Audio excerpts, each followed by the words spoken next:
For ilang panahon na talagang solid yung ating mga miners, ano. Pakita ko po sa inyo yung mga dumating. Ito ay isang variety ng ice plant, ano, na ubod ng haba po, ano. Nakita nyo, oh. Pati po yung mga forma nila ng bayan, no. Naku, pag titingnan nyo po yan ganyan, no, napakaganda sa mata, no. Another sold out day na naman po tayo sa ating grand new arrival dito sa Mini Dino Park and Eco Garden.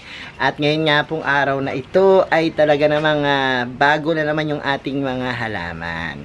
Hello everyone, this is Sir Misinao, Mini Dino Park and Eco Garden, and welcome back sa ating YouTube channel. Ngayong araw po na to, yan, although sold out na tayo, syempre, hindi mawawala sa routine natin yung pagpapakita sa inyo ng mga dumating nating halaman, ano, para in any case po na meron kayong matipuhan, pwede nyo pong orderin sa amin, ano. At yan po yung ating gagawin yung araw na ito. Kaya kung ready na kayo mga ka-MDP, tutok lang po.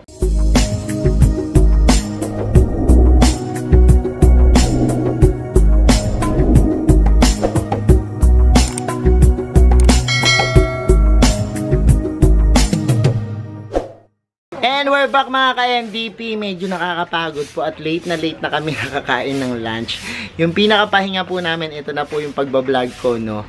At sabi ko nga po sa inyo kanina, napaka-intense at exciting nung ating live selling sa ating Facebook page. Lalagay ko po dyan, every Saturday po, meron kaming dumadating na halaman. Succulents, kanina walang cactus, ano, pero usually meron yung cactus and syempre succulents from Benguet, no. Ito po yung mga patubo ng ating mga farmers. Nila live selling po namin dito sa Mini Dino Park and Eco Garden, and pakita ko sa inyo dahil ang daming kakaibang halaman na dumating at syempre magaganda, no. Tapos presyong abot kaya naman na sold out kagad tayo, no. Tara po, iikot ko na kayo at excited na ako mapakita sa inyo. Another tiring day dito sa ating garden, pero sobra pong masaya kami, no, dahil nakaubos kami for ilang panahon na talagang solid yung ating mga miners, ano. Pakita ko po sa inyo yung mga dumating. Ito po yung mga mother plants natin na ubod ng gaganda, no. So ayan, and kita nyo naman po yung mga jade natin. Ang gaganda. Ang pupula, no? At ayan po. Kung napansin nyo po, mayroong mga papel na po yan na puti-puti, ano. Yan po ay mga namay na. Wala na po kaming ibebenta. Pero, sabi ko nga sa inyo, masaya sa pakiramdam. Kasi, yung pinaka-banding po namin nung mga customer, followers, viewers, every Saturday po na magbababa kami ng halaman, talaga naman pong nakakataba ng puso yung mainit na pagtanggap sa atin, ano. At syempre nakakalibang na rin, ano, para sa part ng ating mga viewers tsaka mga buyers, ano. Ayan po, meron pa yan dun sa loob, ano. Dami yan, hanggang dun. Meron pa po yan mga ano, at grabe naman pong isang halaman na to, no. Ito ay isang variety ng ice plant, ano, na ubod ng haba po, ano. Kita nyo po mula dito hanggang dyan, hanggang dyan. So sobrang haba po nito, no. At ayan, nakuha ng ating Madam Donna, no. Tapos ito namang isang fire stick na napakaganda, nakuha naman ng ating doktora ng bayan, ano. Anyways, napakadami po nilang nabili. At ayan po, kita nyo, this one, yung ating mga ganda nitong isa na to, oh. Look, yung iba po dyan, ang mga forma, nakakatuwa, oh. Kita nyo. So, mga, ayan, oh, may 200 lang, no. Nakuha, no. Ang mura. So, usually po, ganyan yung ating price range. Ang ganda rin itong jade. Ito, grabe yung jade na to, oh. Pag nakita nyo, oh, pati po yung mga forma nila. Ang gaganda, no. At yan po yung ating mga mother plants na tinatawag, ano, kasi sila po yung mga malalaki, no. Ang ating mga kalangkowe, ang ganda ng mga bulaklak, ano. Sa mga hindi pa nakakakita ng bulaklak ng kalangkowe, ganyan po, para silang mga bell, no. Gusto kong busugin talaga yung mga mata nyo, no, sa mga magagandang halaman natin. Kaya naman kahit po sold out na kami, gustong gusto ko po talagang mag-flex ng mga halaman. Ito mini bell, oh, ang ganda. Ang laki rin nito. Sobrang laking red eyes, oh. Kita nyo, kasing laki na ng kamay ko. So, ayan po. Daming magaganda nating plants. nakakaakit sa paningin.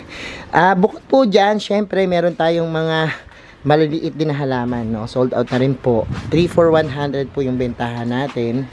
And ayan po, napakagaganda. Ganda ng mga bulaklak. And yan po. So ngayon may tanggap kami dun sa farm ng ating Madam Donna sa may Pangasinan po, yung Oliva Facita Farm. Talaga naman pong meron kaming inihanda dyan na dapat yung abangan, no? At project, makikita nyo po yan.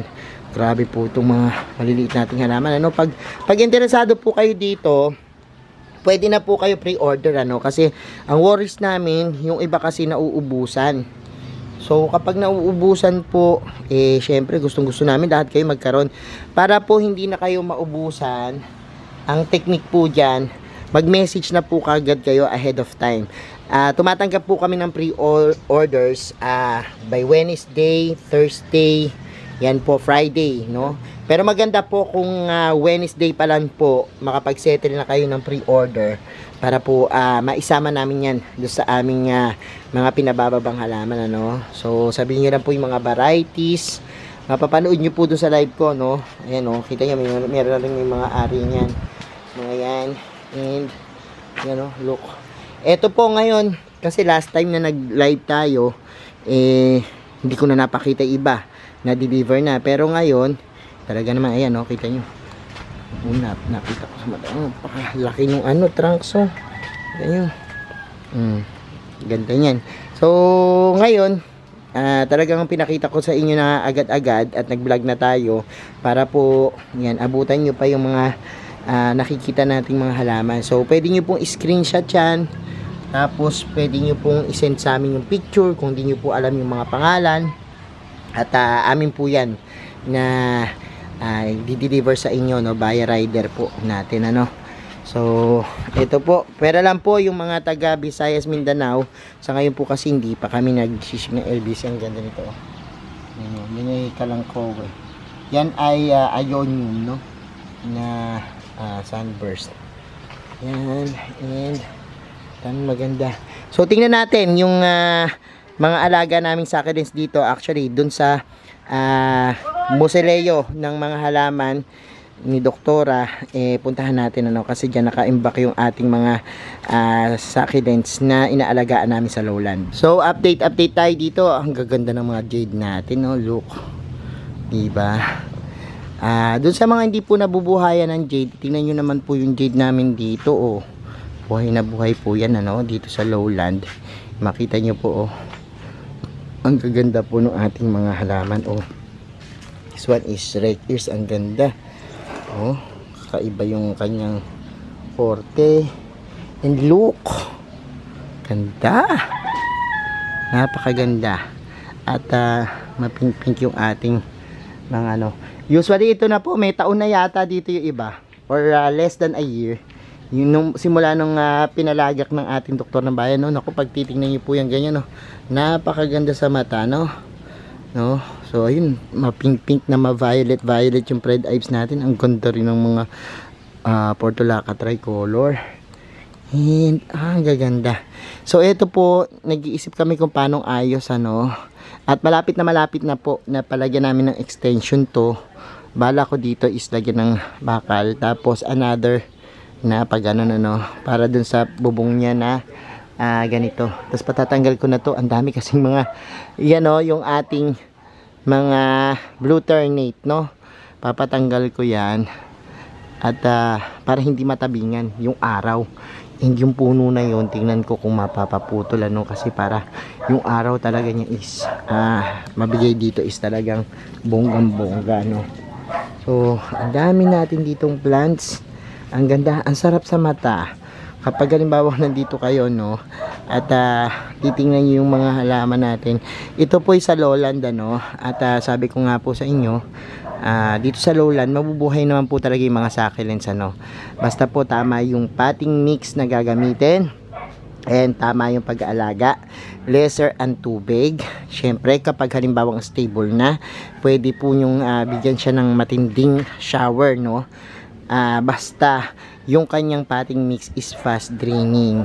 Kasi ang problema po, kapag hindi fast draining yung inyong mga lupa, potting mix, yan po yung simula ng pagkabulok. Alagaan din po sila ng spray ng insecticide and pesticide.